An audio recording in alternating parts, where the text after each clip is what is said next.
Hello दोस्तों, कैसे हो आप सब। Welcome back to job university. मैं हूं प्रकाश। अगर आपने ESIC UDC प्रीलिम्स और RBI असिस्टेंट प्रीलिम्स दोनों ही एग्ज़ाम दिए हैं और ESIC UDC प्रीलिम्स की तो रिजल्ट भी आ चुकी है। अगर आपका ESIC UDC प्रीलिम्स नहीं हो पाया, क्वालिफाई नहीं कर पाए और RBI असिस्टेंट प्रीलिम्स की एग्ज़ाम भी उतनी अच्छी नहीं गई थी और आपको RBI असिस्टेंट प्रीलिम्स के रिजल्ट से उतनी उम्मीद नहीं है, तो बेटर है कि आप किसी एक एग्ज़ाम को टारगेट करके फोकस्ड वे में प्रिपरेशन स्टार्ट कर दो। देखिए, कई बार हमारे साथ ऐसा होता है कि हम किसी एक एग्ज़ाम को टारगेट करके प्रिपरेशन स्टार्ट करते हैं, तैयारी स्टार्ट करते हैं और बीच में कोई नई नोटिफिकेशन आ जाती है। तो फिर अगर कोई नई नोटिफिकेशन आई, उसमें हमने अप्लाई किया, फिर उस एग्ज़ाम को टारगेट करके हमने प्रिपरेशन स्टार्ट किया, तो जिस एग्ज़ाम को हम पहले से टारगेट करके तैयारी कर रहे थे उसके लिए तैयारी अच्छे से नहीं हो पाती, प्रिपरेशन अच्छे से नहीं हो पाता है।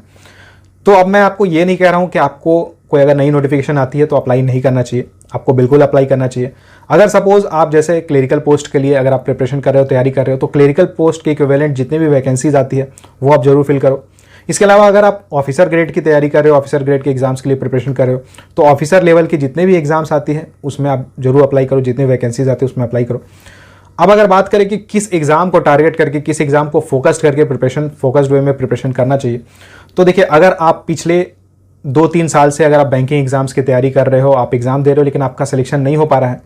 तो बेटर है कि अगर आपको जॉब की रिक्वायरमेंट है, अगर आपको पैसे की ज़रूरत है, अगर आप अनएम्प्लॉयड हो, तो बेटर है कि आप SBI क्लर्क के ऊपर फोकस करके प्रिपरेशन करो। अगर आप SBI क्लर्क यानी कि SBI जूनियर एसोसिएट के ऊपर फोकस करके प्रिपरेशन करते हो, तो इससे फ़ायदा आपको ये होगा कि SBI क्लर्क के साथ साथ IBPS क्लर्क और RRB क्लर्क दोनों यानी कि तीनों एग्ज़ाम की तैयारी आपकी एक साथ हो जाएगी और इसमें नंबर ऑफ वैकेंसीज भी काफ़ी निकलती हैं हर साल। तो 2022 में अगर आप फोकस्ड वे में, टारगेटेड वे में प्रिपरेशन करते हैं तो आपका सिलेक्शन जरूर हो जाएगा। अब अगर बात करें उन कैंडिडेट्स की जो 2022 में पहली बार बैंकिंग एग्जाम्स देने वाले हैं, बैंक के एग्जाम्स देने वाले हैं, तो आपको किस एग्ज़ाम के ऊपर फोकस करना चाहिए। तो देखिए, अगर आपकी फाइनेंशियल कंडीशन अच्छी है, अगर आपको जॉब का, घर से जॉब के लिए कोई बहुत ज़्यादा प्रेशर नहीं है और आपको भी उतना लग रहा है कि जॉब की अभी बहुत ज़्यादा रिक्वायरमेंट नहीं है, अभी मैं थोड़ा फोकस्ड वे में तैयारी कर सकता हूँ, प्रिपरेशन कर सकता हूँ और बेटर जॉब की प्रिपरेशन कर सकता हूँ, तो आपको SBI PO की तैयारी करनी चाहिए। SBI PO की अगर आप प्रिपरेशन करते हो तो साथ साथ में आपका IBPS PO और RRB PO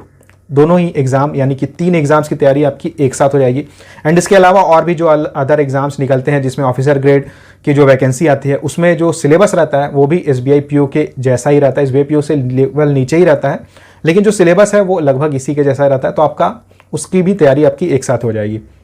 अब उन कैंडिडेट्स की बात करें जिनको जॉब की रिक्वायरमेंट है और 2022 में पहली बार वो बैंक एग्जाम्स देने जा रहे हैं, तो आपको अगेन फोकस करना चाहिए SBI क्लर्क के ऊपर, क्योंकि SBI क्लर्क के ऊपर अगर आप फोकस करते हो तो अगेन मैंने बताया जितने भी क्लरिकल पोस्ट के एग्जाम्स होते हैं उसमें एक तो वैकेंसी ज़्यादा निकलती है क्लरिकल पोस्ट में, उसके बाद सिलेक्शन थोड़ा इजी रहता है as compare to officer post. अगर आप देखते हो तो सिलेक्शन थोड़ा इजी रहता है, तो आपके बहुत ज़्यादा चांसेस रहते हैं कि अगर आप फोकस्ड वे में तैयारी करते हो तो आपका सिलेक्शन जरूर हो जाएगा। तो इसलिए मैं आपसे यही रिकमेंड करूँगा कि आप 10-11 एग्जाम के ऊपर एक साथ फोकस करने के बजाय आप किसी एक एग्ज़ाम को टारगेट करो और उसके ऊपर फोकस करो।